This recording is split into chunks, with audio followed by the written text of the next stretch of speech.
Welcome to the Disney Wedding Podcast. This show is brought to you by Carrie Hayward's Fairy Tale Weddings Guide, the only guidebook and bridal organizer tailored exclusively to Disney's fairy tale weddings at Walt Disney World. I'm Carrie Hayward, and each week I feature Disney wedding updates, money-saving tips, and interviews with wedding vendors and real Disney couples. I also cover honeymoons, anniversaries, and engagements at the Disney parks and resorts. Join me now as the Disney Wedding Podcast celebrates romance at Disney destinations.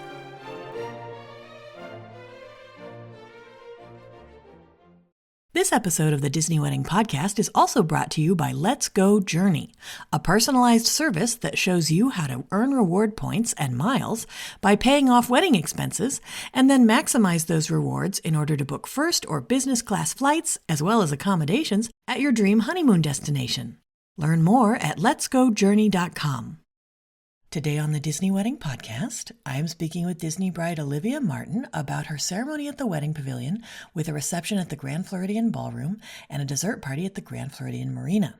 I thought you guys would be interested to hear how she chose these locations and how she planned everything and how it all turned out. So welcome, Olivia. Hi, thank you for having me. Thanks so much for being on the show today. I would love to start at the very beginning and find out how you and your fiancé decided that you wanted to have your wedding at Disney. Yeah, so I definitely warned my now husband that a Disney wedding was coming, so he definitely was prepared for that. When I was a little kid, my parents and we were going around the Grand Floridian in the lobby, and as we were stepping outside, I saw a bride come out of Cinderella's carriage. And as like an 8-year-old little kid, you're like, oh my goodness, this is a real life princess. I want to be that. So, from that day forward, my parents knew, I knew that a Disney wedding was definitely for me. That's awesome. How did your friends and the rest of your family react when they found out where the wedding was going to be? I wish I could say that they were surprised, but, everybody was really super excited when they found out. Because a lot of, my friends, they either haven't been since they were kids, so they were super excited to go as adults. And then the family members that have kids of their own now were super excited to do their first trip with the kids. That's great. How many guests did you invite and how many were able to make the trip? We invited about 160, which is definitely a bigger number than I had anticipated / wanted, but we ended up being around like 110 people, which was absolutely perfect for us. We were still able to, talk to everybody, but still enjoy our night, which was really important to us. Oh, that's a good point. Did you guys set up a room block for your guests? We did do a room block through Disney. We wanted to have one hotel from each of the categories just so everybody had an option. So we did the Grand Floridian since that's where our ceremony space was going to be, and it was nice and close. We were getting ready there as well. And then the Caribbean beach was actually where we had our first trip together ever. So that hotel really has an important part of our heart. So we really wanted our family to experience that. And then we did Pop Century as well, because it was still a really good location. You have the Skyliner there. And then it also allowed somebody, family members to have a value resort option. Got it. How did you choose the day of the week and time of day for your event? So this one we thought was actually going to be a lot harder. But with the amount of people we had, we hit that minimum expenditure with just food. So we ended up being able to choose a weekend day. So we did Saturday, which was great. And then so I'm not a morning person. I am a night shift nurse. So I had no interest in doing like an early morning wedding. So we did that like 4:30 ceremony time and then had the reception until midnight. How did you choose the ceremony and reception venues? The Wedding Pavilion was just a no-brainer for us. We went to one of those like little open houses that they have, and just walking in there, it's stunning on its own. It doesn't even need any decor. Like, it's just the most beautiful space I've ever seen. And when we walked in there, and the organ was playing, and then you see that magnifying window thing that they have, and the castle just gets bigger and bigger. We were like, this is absolutely for us. And then we did the ballroom just because we did have a bigger party. And then also you're allowed to, bring in your, DIY stuff, which saved us a lot of money. So that was, a big part of that as well. That's interesting. What kinds of DIYs did you do? So we did kind of like a Cinderella type theme, but Zach and I absolutely love the movie Tangled. So we did white lanterns with blue fairy lights and flowers on the inside of them. And then we had like our own table numbers. We did these little vases that had white and blue flowers. We kept it pretty simple, but floral's very expensive. So, doing it ourselves with silk flowers really helped us save. That's great. Did you use any outside vendors for the portions of your event that you were able to? Yes. So for hair and makeup, we used a company called M3 Beauty, who I cannot recommend enough. They're absolutely the most personal people I have ever met. And they just do a really good job. Like everybody looked like themselves, but just, a glammed up version. And then for photo and video, we used Southern Palm Studio. My sister-in-law actually used both of these companies for her wedding in Florida. So we were super lucky we got to see them in action before our own big day. And my husband and I are very awkward. We do not like pictures. We're not good at it whatsoever. And they made us feel so comfortable, so natural. So we really loved that about them. And then for floral, we did silk flowers through a company called Love is Blooming. It's an online company, which made me a little bit nervous at first. But oh my gosh, did she do just an incredible job. And then my day of planner was Michelle from Fairy Tales and Wedding Bells, who was an amazing resource, along with your book, of course, because that, I think, really saved us when it came to sticking to our budget. It was absolutely huge to have your resource online. Oh, that's awesome. How did you guys choose your officiant? Zach's uncle is a pastor. His name is George, and we are really big Jesus people. Our faith is really important to us. So it was kind of a no-brainer to have his Uncle George marry us, because not only is he faith-filled, but he can also bring in those jokes and, kind of loosen everybody up. And it also made it really personal that we had someone from our own family, be able to marry us. Wonderful. Did you add any entertainment to the ceremony or the reception? So really, the only entertainment we had was a DJ. We didn't really want to put our money towards the characters just because we're a big dancing group. We love music, we love dancing. So we figured that was where we wanted to have our entertainment, was on the dance floor. Which DJ did you pick?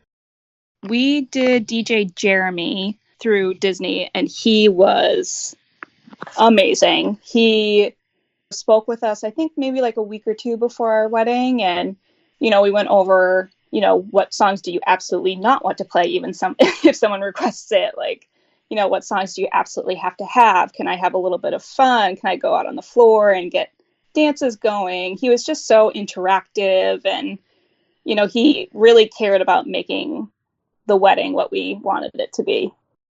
That's wonderful. Do you have any menu items or cake flavors that you would recommend? This is going to sound like kind of a weird combo, but we used one of them. We had 3 types, but the marble cake with strawberry frosting.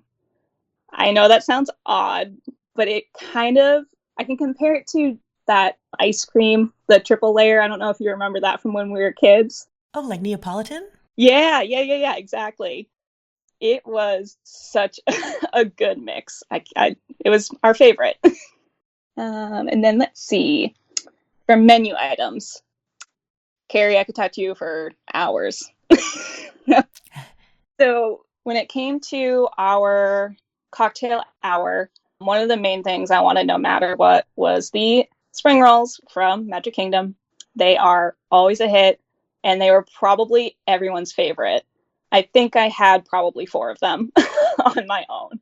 And then when it came to our buffet, we did a buffet style because we have a lot of food allergies and restrictions. So we kind of wanted it to be more inclusive. But it's so cool when you go for your tasting, they have a chef that sits with you at your table. And he's like, tell me a little bit about like what your favorite Disney foods are. And we were kind of like, oh, well, like, what do you mean? He's like, you do realize you don't have to go off the menu that we send you, right? We had no idea. So he sat there with us and he's like, what's your favorite restaurant? We love Boma. We ended up doing a Boma inspired barbecue chicken. We did zebra domes. Ohana we love. So we did the Ohana noodles. It was just really cool for him to be like, what are your favorite restaurants? What can we pull from that? How can we make this something that is your own? Which was absolutely incredible. We had no idea that we could do that. And then for late night, we did some snacks and we did some Mickey pretzels with cheese and then the ice cream bars, just as a little side snack as well. I'm so glad you mentioned that because, yeah, I think a lot of people think that the sample menus that their planners send them, that's it. And so I'm always stressing this whenever I'm in the Facebook groups, or also I've done a couple episodes about it on the podcast, that, yeah, you can customize any menu for any event that you're having at Disney. And the chefs like it when you customize it because it gives them a chance to do something different. Right. He was so excited to be able to help us out with that. So it was definitely really cool to be able to do that. Did you guys add a dessert party or a welcome party to your day? Yeah, so we did kind of like a dessert welcome party in the area in front of Gasparilla's. We kept it to the wedding party and immediate family.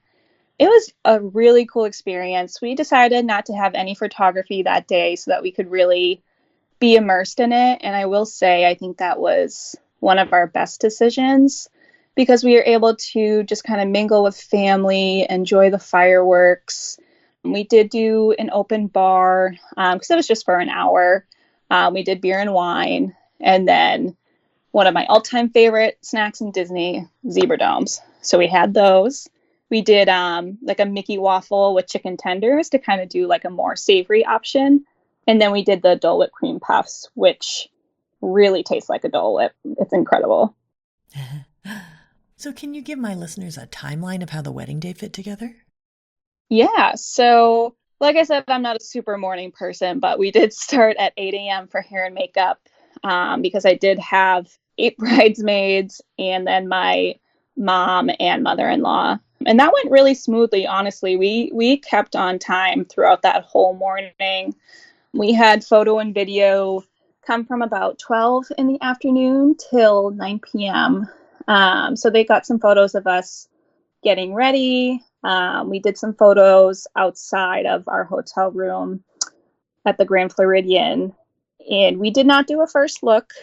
It was super important to me that he didn't see me until I walked down the aisle. So we kind of tried to get as many like family photos, bridesmaid photos, done, before the ceremony so that we wouldn't have to spend time afterwards trying to get all of those.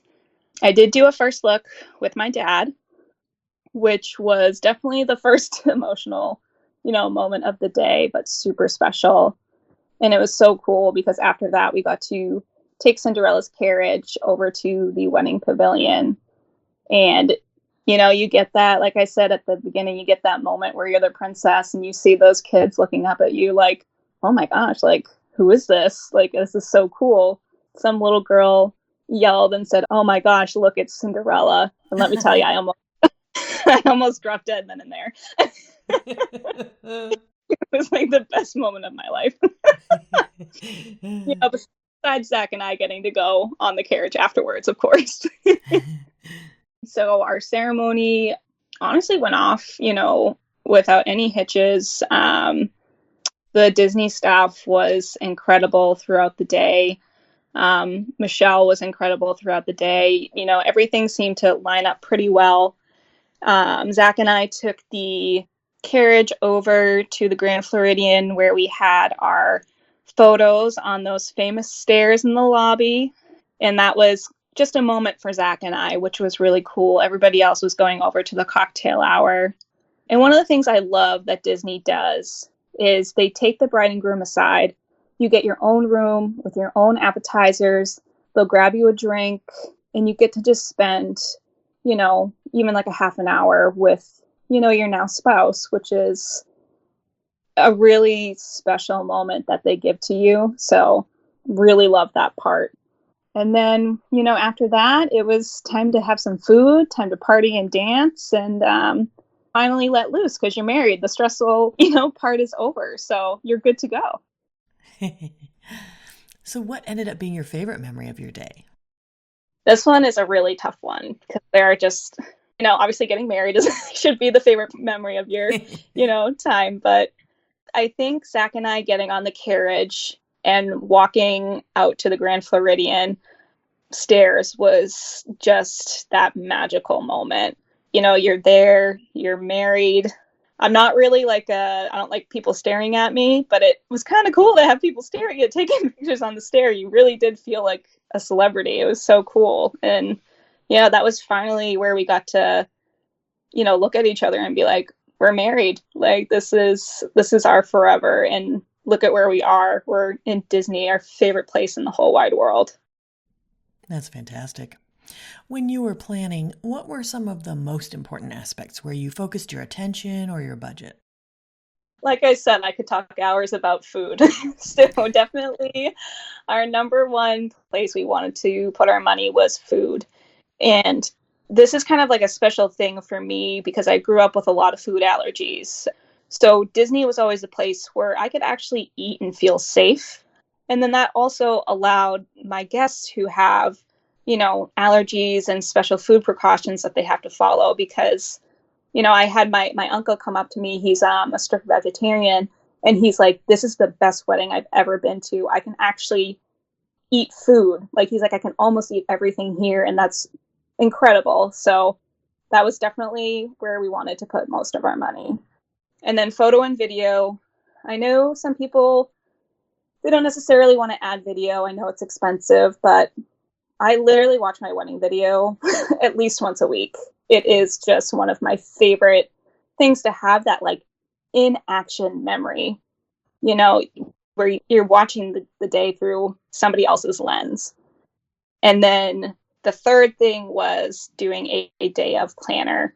And I will say, absolutely worth every penny.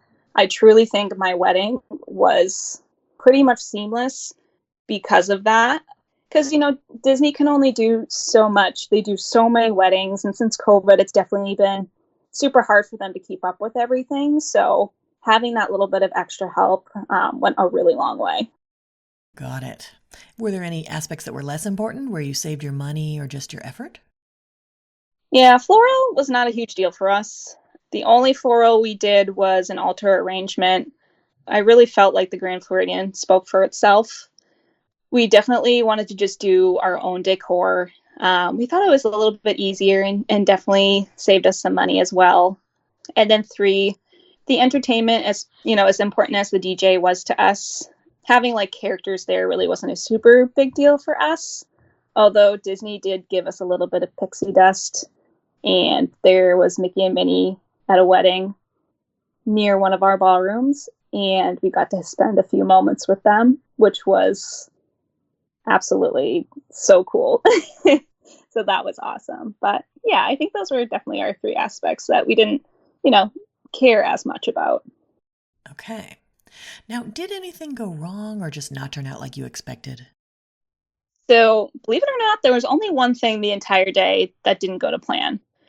The BEO is your Bible. It's Disney's Bible. It's everyone's Bible.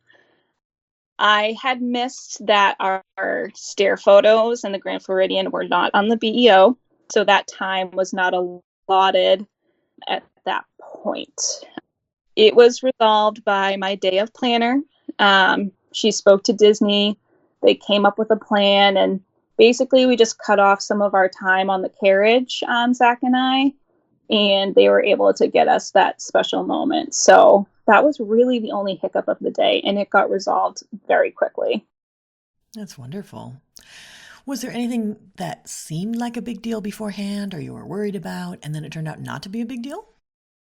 Honestly, I can't really think of anything. Like I said, sometimes it did take Disney a little while to get, back to us, which we really didn't mind. And looking back, I'm like, they got back to us, I think within reasonable time. I think it's near impossible to expect to hear back, on a daily basis.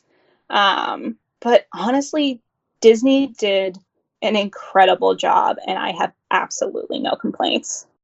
That's awesome. Is there anything you would have done differently knowing what you know now?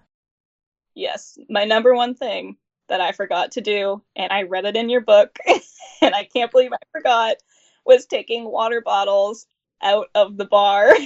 They're Oh no! expensive. Oh, Carrie, I couldn't believe it. Like, that was honestly, one of the most important things I feel like I took from you, because you're like, that will save you so much money. And it really would have. Oh, shoot. I know. And just for anyone who's listening, if you are doing a BOC bar where you're paying for exactly what people drink, you can save a ton of money by removing bottled water, because they serve water with your dinner and you can ask them to put a water station in the room. Now, if you're doing a prepaid package bar, you don't have to take off the bottled water because your money's already gone. They can drink as many bottles as they want. Do you have any other tips or advice for future Disney couples? Well, one, I would definitely get your guide, because it is a Bible and it is incredible. And then I would definitely consider looking into getting a day of coordinator, just for your own ease, and it truly makes our day stress-free.